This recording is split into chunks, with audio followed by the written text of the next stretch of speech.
প্রচণ্ড রোদ উঠছে। দর্শক, সালামু আলাইকুম রহমতুল্লাহ। আমি কিন্তু পুরো জমিতে এই পালং শাক অলরেডি বুনে দিয়েছি। হ্যাঁ, এখানে পালং শাক, ধনে, আর ওই উপরে হচ্ছে লাল শাক। ওই উপরে লাল শাক বুনে দিয়েছি, এখানে পালং শাক আর ধনে বুনেছি। আর এই জায়গাটা দেখেন, এই যে জায়গাটা, এই জায়গাটা হচ্ছে আমি আপনার যেটাকে কি বলে টমেটো গাছ। আমি টমেটো গাছ এখানে বুনবো।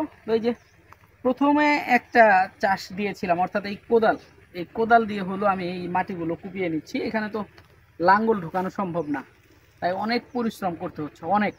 এই কোদাল দিয়ে হচ্ছে আমি এই জমিগুলো কুপিয়ে নিচ্ছি। এই দেখেন, এই যে বিষয়টা, এই যে দেখেন, এই যে কত বড় বড় চাকা। হ্যাঁ, এই চাকাগুলোর মধ্যে যদি কোনো বীজ বোনা হয়, তাহলে কিন্তু সেই বীজগুলো উঠা মানে কষ্টকর হয়ে যাবে। যার কারণে এই চাকাগুলো ছোট ছোট করে ভেঙে নিতে হবে কুপিয়ে। এই চাকাটা হচ্ছে দ্বিতীয় কোপের চাকা। প্রথম যে একটা কোপ দিচ্ছিলাম, তারপর দ্বিতীয় কোপের চাকা হচ্ছে এইটা। আর এই যে তৃতীয় কোপের চাকা দেখতে পারতেছেন, এই যেগুলো হলো তৃতীয় কোপের চাকা। এই চাকাগুলো তৃতীয় কোপের, অর্থাৎ এই মাটিগুলো এই যে দেখেন, এই যে তৃতীয় কোপ দিয়েছি। এখন এগুলো মোটামুটি একটা সাইজে আসছে। আর ওই যে ওই পাশেরটা দেখেন দর্শক, এই যে এই পাশেরটা, এই যে এখানে আমি পালং শাক বুনেছি, এগুলো চতুর্থ কোপের। এই যেগুলো কি চতুর্থ কোপের, একদম মোটামুটি ছোট ছোট হয়ে গেছে। এগুলো হলো চতুর্থ কোপের মাটি। তো এখানে পালং শাক বুনেছি, এর জন্য এটা 4টা কোপ দিয়েছি। আর এই পাশে হচ্ছে আমি টমেটো গাছ বুনবো। এখানে টমেটো গাছ বুনবো বিধায় আমার এখানে 3টা কোপই যথেষ্ট। এই 3টা কোপ সম্পূর্ণ করে এরপর হচ্ছে আমি এখানে টমেটো গাছ বুনবো। তো কীভাবে আজকে আমি এখানে টমেটো চারাগুলো রোপণ করব, সে বিষয়ে আপনাদের সাথে আমি ভিডিওটা শেয়ার করব। তো দর্শক, দেখতে সঙ্গে থাকুন। তো প্রচণ্ড রোদ আসছে, এই রোদে আসলে ঘেমে যাচ্ছি, মাথাও গরম হয়ে যাচ্ছে। তো গামছাটা আমি একটু মাথায় বেঁধে নেই। কৃষকদের দেখেছি যে গামছা মাথায় বেঁধে তারপরে জমিতে কাজ করে। তো কখনো গামছাও কিন্তু আমি বাঁধিনি, আজকে গামছা বাঁধবো, গামছা বেঁধে এরপরে কাজ করব। দেখবেন আমার গামছা বাঁধা হয় কিনা। তো আমি প্রথমেই ভাঁজ করে নিয়েছি, অর্ধেক করে নিয়েছি গামছাটা। তো এখন দেখি মাথায় দিই। এভাবেই তো দিতে হয় মনে হয়, না? এভাবে দিয়ে না,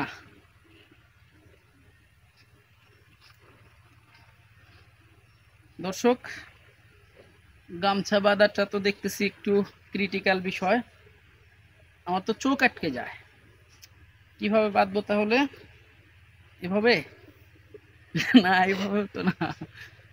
আমি অনেকক্ষণ হলো চেষ্টা করতেছি গামছা বাঁধা, কিভাবে গামছা বাঁধে।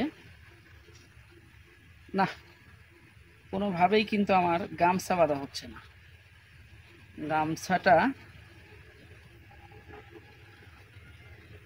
আচ্ছা কোনো রকম বেঁধে নেই, হোক না হোক। এইখানে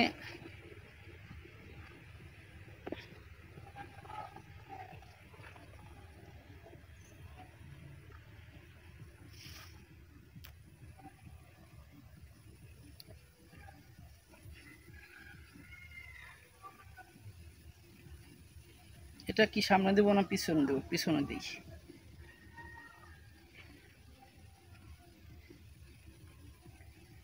দর্শক, এই যে গামছা বাঁধছি, দেখেন কেমন হয়েছে। এই হলো পিছনে, এই হলো সামনে। তো এখনো খাঁটি কৃষক হতে পারিনি। হতে পারলে গামছাটা বাঁধতে শিখতাম। তো গামছাটা আমার একজন কৃষকের কাছ থেকে বাঁধা শিখতে হবে। তো দর্শক, যেভাবেই হোক গামছা তো বাঁধা হয়েছে, যেমনই হোক, হয়তো বা অ্যাকুরেটলি হয়নি, কিন্তু বেঁধেছি, অন্তত ওই সূর্যের তাপ থেকে মাথাটাকে রক্ষা করা যাবে। তো দর্শক, সঙ্গে থাকুন, দেখুন আমার এই কাজগুলো আমি কিভাবে করে একটু একটু করে শিখতেছি এবং একটু একটু কাজগুলো করতেছি।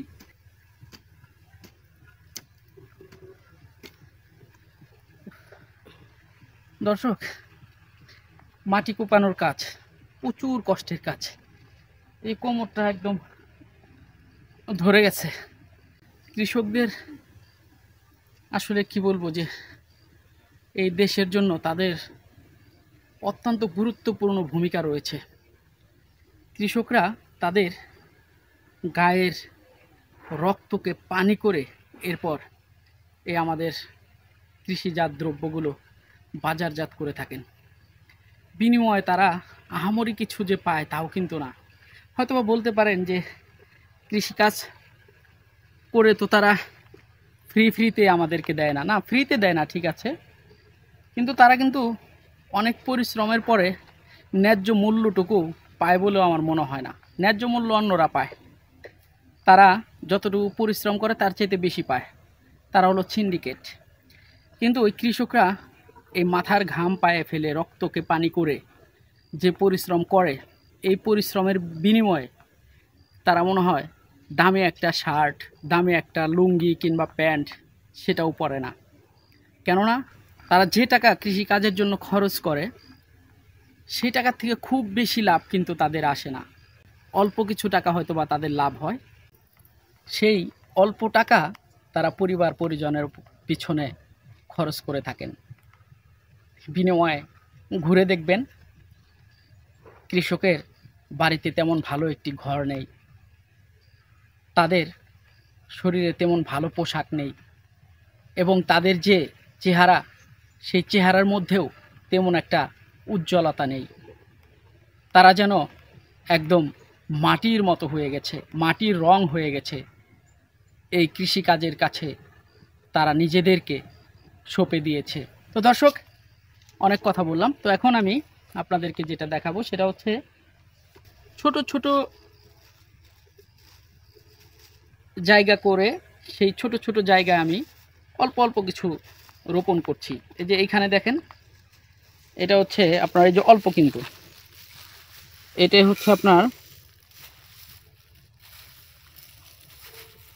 মূলা শাকের বীজ। এটার থেকে মূলা শাক হবে। তো এই বীজগুলো যদি হয়, এই বীজগুলো হলেও কিন্তু ঠিক মতো হলে আমি পরিবার নিয়ে কয়েকদিন খেতে পারবো। তো দর্শক, এই যে জায়গাগুলো দেখেন, এই জায়গাটুকু আমি মূলা শাকের জন্য কুপিয়েছি। তো এইটুকু আমি মূলা শাকের বীজ চাষ করব। তো এখন আমি এই জায়গার মধ্যে মূলার বীজগুলো ফেলে দেব। দেখেন কিভাবে ফেলতে হয়।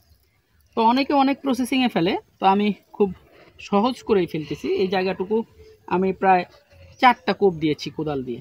4টা কোপ দিয়ে এখন এই যে আমি মূলার বীজগুলো ফেলে দিচ্ছি। খুব ঘন করব না, পাতলা পাতলা করে দিব, যাতে করে পাতলা পাতলা অবস্থায় খুব ভালো হয়। বেশি ঘন করলে আবার ভালো হবে না।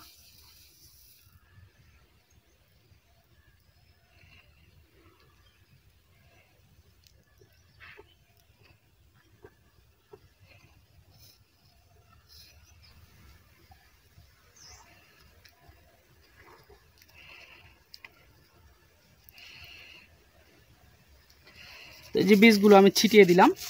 এখন যেটা করব সেটা হচ্ছে এই জমিতে এখন আমি কোদাল দিয়ে হালকা করে কোপ দিয়ে দিই। এই মাটিগুলো হালকা কোপ দিয়ে দিচ্ছি। এটা কোপ দেওয়ার অর্থ হচ্ছে যে এই বীজগুলো যাতে করে মাটির নিচে পড়ে যায়, অর্থাৎ মাটির নিচে দিলে এগুলো তাড়াতাড়ি গজাবে এবং পোকামাকড় কিংবা পশু পাখিতেও কিন্তু এই বীজগুলো খেতে পারবে না। এই বীজ এখানে রোপণ করার পরে এখন কিন্তু হালকা করে একটা কোপ দিয়ে দিলাম। আর কোপ দেওয়ার পরে যদি আর একটা মই দেওয়া যায় তাহলে কিন্তু আর একটু ভালো হয়, কিন্তু আমার কাছে মই নেই, বা এইটুকু জায়গায় আসলে মই দেওয়াও সম্ভব না। তাই আমি অন্য প্রসেসিংয়ে এখানে আমি একটু মইয়ের ব্যবস্থা করতেছি। দেখুন কিভাবে আমি সেই মই দেই। এটা হচ্ছে আমার মই, অর্থাৎ এটা একটা বাটাম। এই বাটাম দিয়ে আমি মই দিয়ে দিব।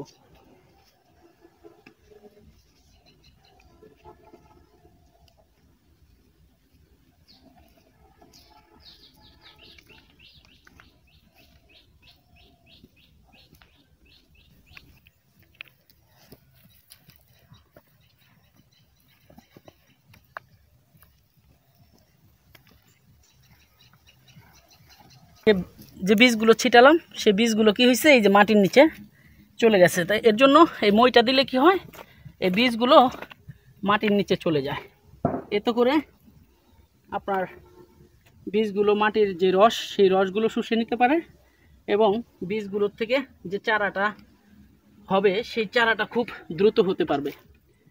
তো দর্শক, এই হলো মূলা চাষের প্রক্রিয়া।